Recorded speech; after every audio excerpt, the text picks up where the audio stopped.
Hello guys, what's going on? Welcome to a new series on the channel. We're doing daily predictions, 10 games every day. We're predicting them and we're going to make a point system out of it, we'll make a game out of it. We're doing it every single day. And we're starting now. So we've got 10 games lined up for you today. I just want to talk through the point system. So if you get a scoreline exactly spot on, which is like, say you say it's 3-2 and it's 3-2, then you get 5 points, yeah? If you get the goal difference right, say you guess 3-2 and it was like 2-1 or something, so plus like a 1 goal difference or something like that, that's 3 points. If you get the win, draw or loss right, that's 1 point, and if you get nothing right, no points. Hopefully that makes sense. I'll explain it along the way, but let's get started with game number 1 here. If you enjoyed this, please like, please subscribe. Let's start. Alright, so we're going to start in the Netherlands, and it is Ajax versus Feyenoord. It will be at the Johan Cruyff Arena, so it is Ajax at home. Now, Ajax has started the season really poorly. They are currently like 14th or 15th in the Netherlands league, which is obviously for Ajax's standards not very good at all. But Feyenoord, they're in 4th, they're doing quite well. They haven't lost a game yet, so they're still invincible in the league, so they're doing quite well. Obviously, I think they beat Celtic in the Champions League 2-0 recently, which is quite a good result for them. Ajax, they're just not doing that good. They had a great game against Marseille where they drew 3-3 in the Europa League, so that was a good game. But they're just not picking up points where they need to be right now, which is really what they need to do if they want to get back into the Champions League for next year. I think they really are a Champions League level club, but they're just not showing it right now. They're really not showing it, and they're being outshone by other like Dutch clubs like Feyenoord, like AZ, like PSV, and it's just not good enough for Ajax right now. They have got some pretty decent players, but obviously a lot of people have left over the summer. Dusan Tadic being one, obviously Jurrien Timber as well, Klaassen as well. They've lost a few players, but they still should be doing better. They really still should be doing better. They're a bit of a Brighton. They're known for selling the players and bringing in really good youth players and developing them. But I just aren't clicking this season so far.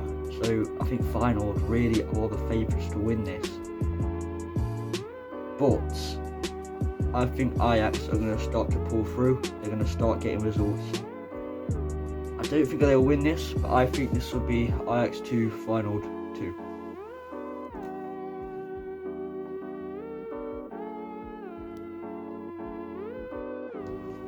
Alright, next up we have PSG versus Marseille in Ligue 1.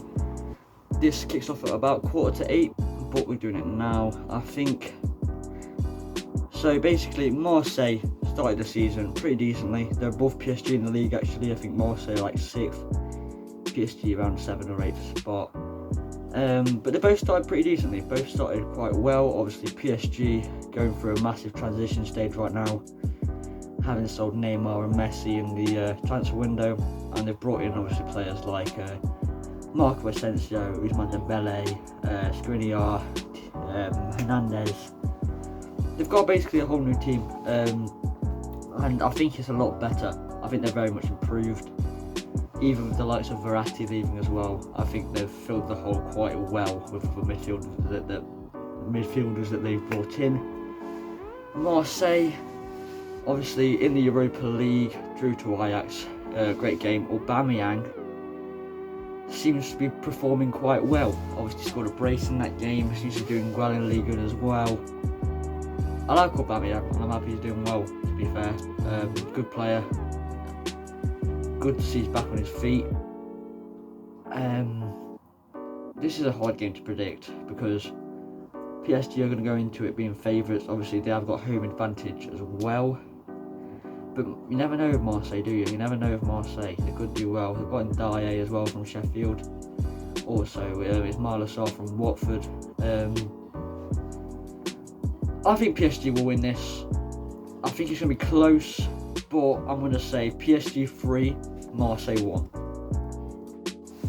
Game number 3, and we are going to be talking Chelsea versus Aston Villa in London at Stamford Bridge. Hopefully Chelsea to get back into winning ways, because they drew to Bournemouth 0-0 last week, which just isn't good enough, is it? Obviously, no disrespect on Bournemouth, but Chelsea really should be winning that game, especially. Aston Villa, though, also with similar struggles, lost in the Europa Conference League to Polish side Legia Warsaw, I think that's what it's called. They lost 3-2, which I was very surprised about. Obviously, their debut in that competition, and they've not started very well, have they? Not at all. But I think they're still both very good teams. They just need to get on the right track, and I think they should be sorted. Right now, I've been very impressed with Raheem Sterling and also Malo Gusto, filling in for Reece James while he is injured. Malo Gusto, I think he's a great player, but don't know how much game time we'll get when Reece James is back. So yeah, that's also. But Nicholas Jackson, was he right for Chelsea? That's a big question, because obviously Chelsea have a bit of a striker curse, and I think Nicholas Jackson's carried it on. I don't think, well, what I've seen of him so far, he's really not impressed me. He's really not impressed. He's not that good, in my opinion. Yeah, I just don't think he's good enough. Aston Villa, I mean, it really surprised me that they lost to that Polish side, but before they did beat Crystal Palace, they were actually losing for the vast majority of that game. They scored 3 late goals and brought it back, which was fine. But I think this can be a close match. Even though Chelsea do have the home advantage, they will probably be favourites. I think Aston Villa could get a result here. But I'm going to say it's a draw, and I'm going to say Aston Villa 1, Chelsea 1.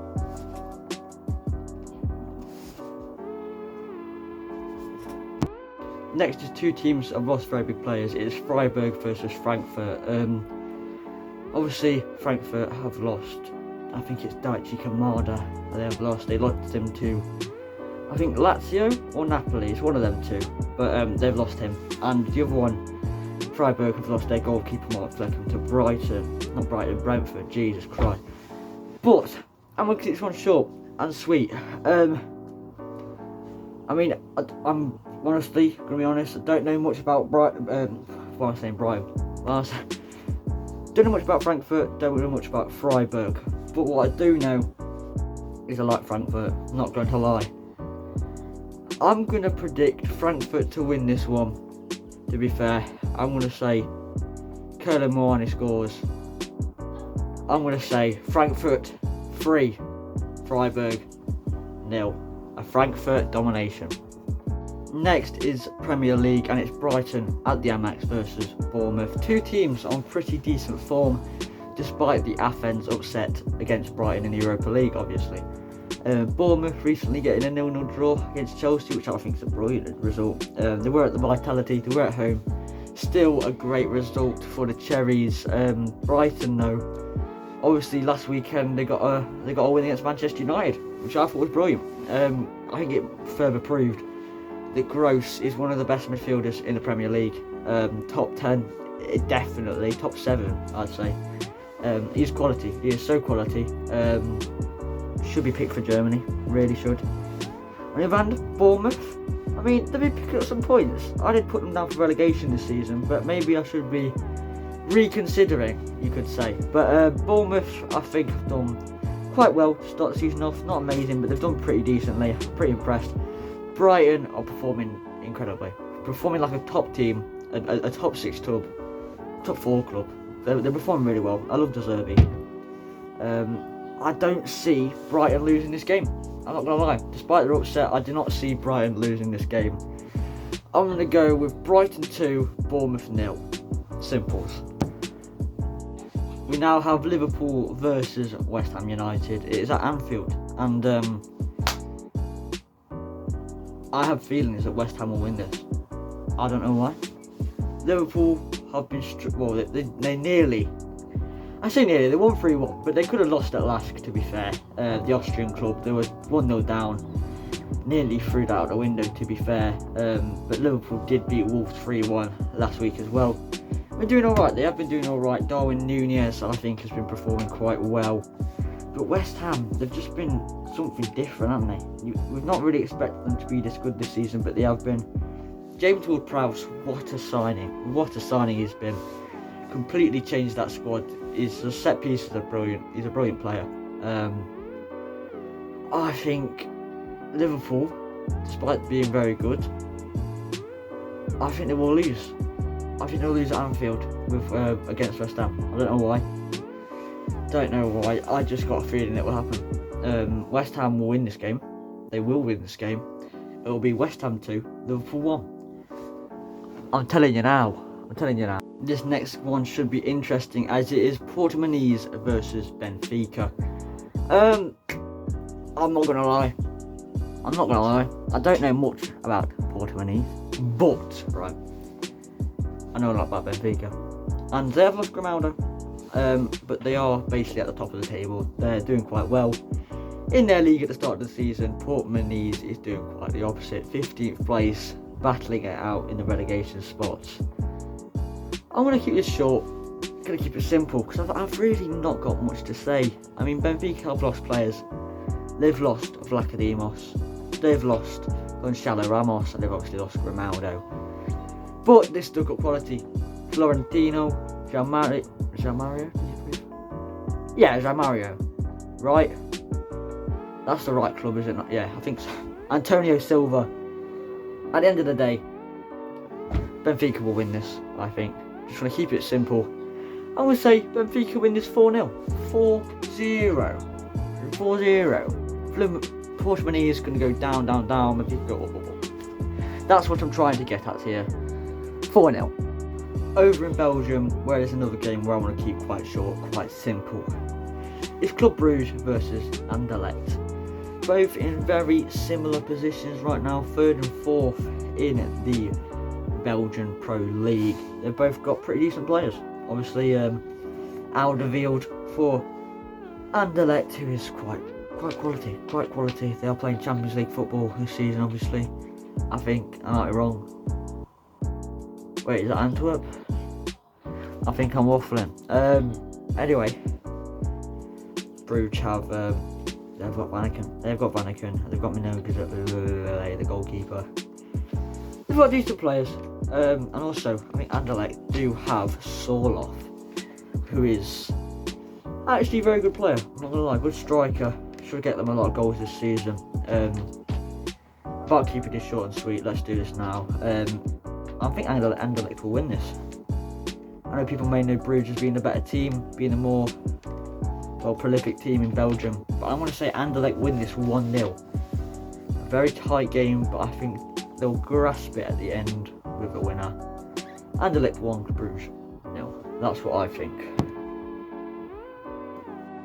It is Real Madrid versus Atletico. It is in Atletico's back garden, and this is a massive Madrid derby. A great chance for Real Madrid to clinch the top of the table right now. They're 2 points behind Barcelona, but they do have a game in hand, so this would put them on top. Very important game in the season, this is. Very important game. It's the latest kickoff of them all, 8 o'clock. Let's talk about Jude Bellingham. Since he's joined Madrid, he's been like a striker. He's scored about 5 goals he's the top scorer. He's done really well. Atletico, on the other hand, is not a team that I particularly like. They don't play great football.